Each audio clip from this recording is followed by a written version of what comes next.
మన జీవితంలో రామకథ ఒక బిగ్ ఎగ్జాంపుల్ లాంటిది. రాముడు దైవం అయినా కూడా ఆయన కూడా పీపుల్ ఏమంటున్నారు అని తెలుసుకోవాలనుకున్నాడు. తన రూల్లో తను రైట్ చేస్తున్నాడని నమ్మకం ఉన్న సొసైటీ ఒపీనియన్ గురించి ఆలోచించాడు.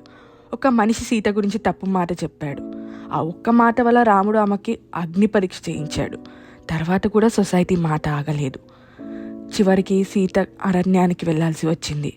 ఆమె ప్రెగ్నెంట్గా ఉన్నప్పటికీ కూడా ఒక తప్పు మాట కోసం రాముడు చివరికి బాధపడ్డాడు. తన వైఫ్, తన కిడ్స్ ఎవరికితో టైం స్పెండ్ చేయలేకపోయాడని. బట్ ఆ మాట చెప్పిన వ్యక్తి మాత్రం తన ఫ్యామిలీతో హ్యాపీగా లైఫ్ కంటిన్యూ చేశాడు.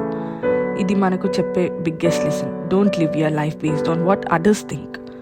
మనకు మన మీద నమ్మకం ఉంటే be true to yourself. మన లైఫ్ డెసిషన్స్ని సొసైటీ కామెంట్స్ కోసం మార్చుకోవడం అవసరం లేదు.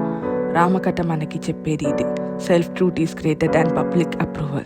మన ట్రూత్ మనకి తెలుసు. పీపుల్ ఏమంటారు అని భయపడి డెసిషన్స్ తీసుకుంటే లాస్ట్లో మనకే పెయిన్.